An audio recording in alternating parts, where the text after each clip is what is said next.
Hey, it's me. It's day 4. I am as surprised as you are. But it's Easter, so happy Easter. Today we decided to have a late day because Caitlin and I yesterday were both feeling pretty tired and sick.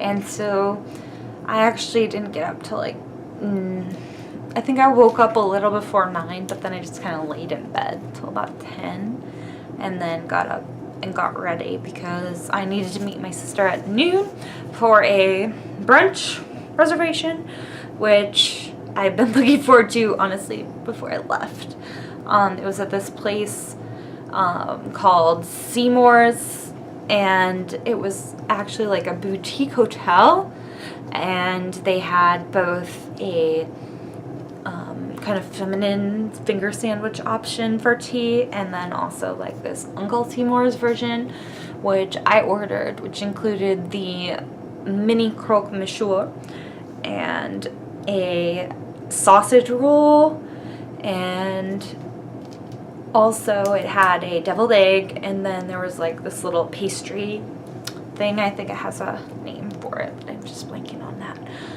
But I felt like the monsieur was the way to go. The mini croque monsieur, I could just eat that like the entire time. Like, I wish I could have just ordered a giant croque monsieur because it was amazing like that.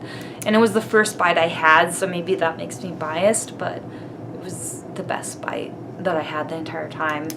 And on top of that, my sister and I split everything. So she ordered the finger sandwiches, so we split that, so I got to try all of the finger sandwiches, which were amazing.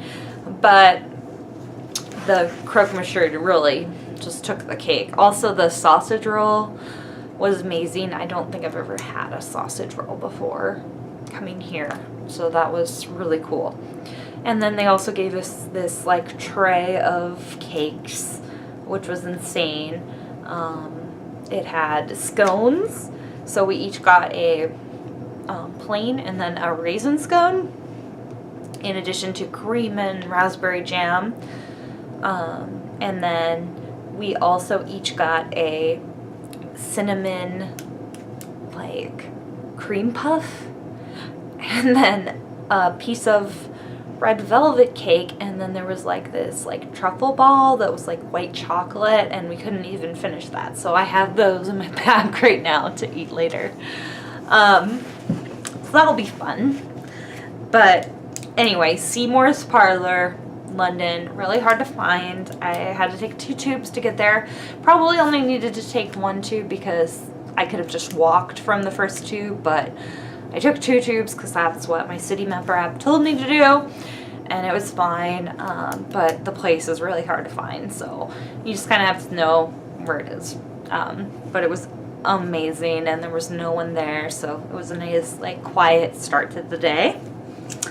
After that, we went to the zoo, and the zoo was not the best zoo I've ever been to. I've heard great things about the zoo here in London. It was a large zoo. It wasn't necessarily as diverse as other zoos I've been to. It also wasn't very busy, which was great. I think because it was Easter Sunday, a lot of the kids stayed home and had plans, and the mothers that were there with their children had just planned to do that for the day and weren't really doing like an Easter day. I think the kids that were at the zoo today were less micromanaged than most kids are at the zoo. I see a lot of American children where mothers are just kind of hovering over their children to make sure they're behaving. It seemed a lot more flex, like it was a holiday, so that was fun because the kids seemed to be having a great time, and so even though there weren't that many kids, the kids that were there were pretty happy, and I feel like that's contagious, so it was great. There weren't a lot of animals though, because I think it's so cold, and that's why they don't really want to come out per se. But there weren't any kangaroos. We only saw one giraffe. Most of the gorillas were gone. I don't know where they were. It was disappointing for my sister and I, since we had spent so much to kind of get in there comparatively to other things. All the museums here in London are free, and the zoo is like £29 or something ridiculous. So you would expect more than we got. There were a lot of food vendors, however, in the zoo, which was interesting. And the lion section was kind of set up like a little India almost, with stalls, and it almost seemed like they wanted you to feel like you had left London, but they didn't do that great of a job. It was a little cheesy because they didn't even have people manning the booths necessarily. It was just, there would be stalls just with a bunch of wares, but no one selling them, and there weren't enough people to actually feel like it was a market vibe, so it didn't really work for us. But it was different than you would see in other zoos. After the zoo, we were kind of cold, so we wanted to get out of there, and we walked to Camden Market, which I would describe as sort of a cross between Fremont in Seattle and the Saturday Market in Eugene. It was really bustling, and there were so many food stalls. It smelled amazing. There were people from all different cultures and looks. There were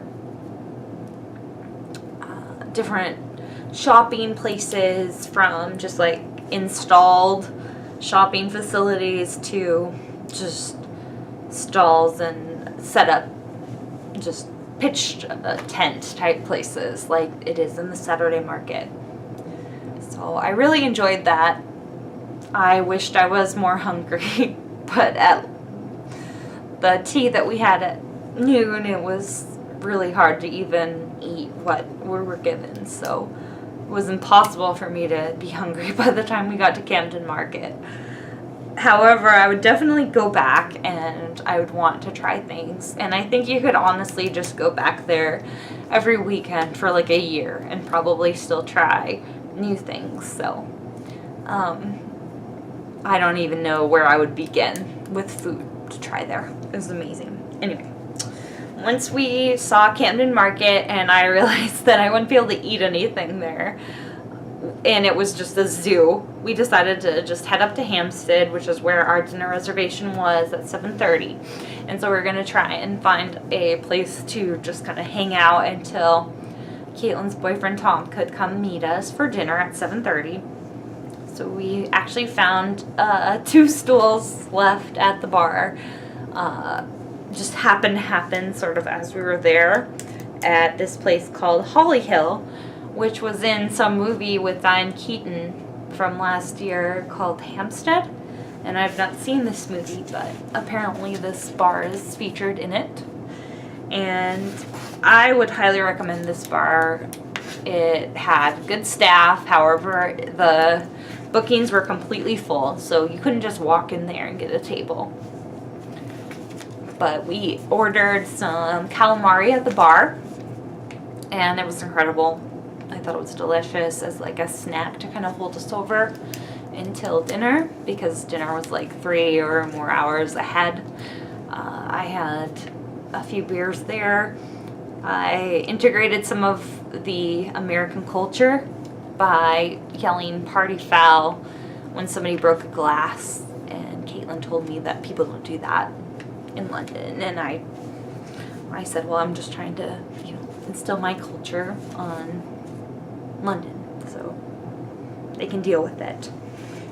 Then we met Tom at the Flask in Hampstead, and there's actually 2 restaurants called the Flask in London, and one is just the Flask, and then there's the Flask Hampstead, and that's where we were. So Tom went to the wrong place first, but then he figured it out and went to the right place, And Caitlin and I both had the roast, which is apparently a traditional thing in London. Seemed like just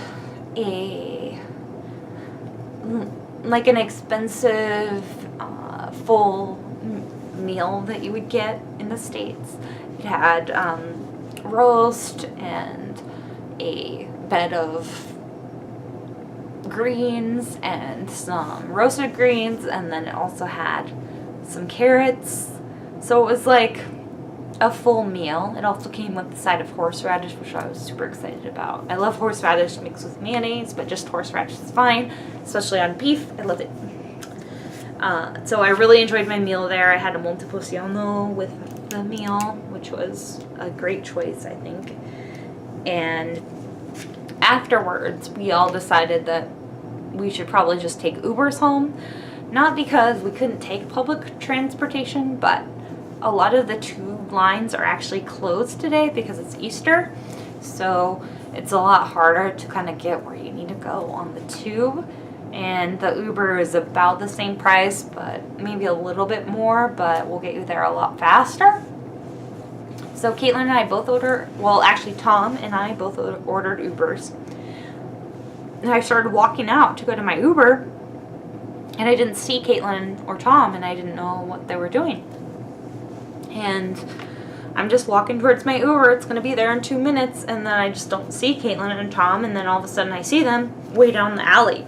I like wave at them, and they came and said hi, and we're like, well, we're going to go catch our Uber this other way. I guess I was just way too fast for them and didn't realize that they were like going a different way for their Uber. So it was kind of funny, like bad on me, but it was kind of a funny little end to the night. And my Uber driver was from Somalia, and he told me some really interesting things about Somalia, like it has the most beaches that are beautiful and untouched. Basically, when I think of Somalia, I think of Somali pirates, like stealing your stuff, stealing you. So I wouldn't necessarily put Somalia on my list of places to go. But after talking to this guy from Somalia, I kind of feel like it should be on people's lists of places to go, since the beaches are there and they're kind of like untouched by modern civilization. So they should be pretty nice, I would think. Based on what he said, they were really nice. And that was my day. Now I'm back here at the hotel. It is late and I'm going to go to bed. So good night and see you tomorrow. Bye.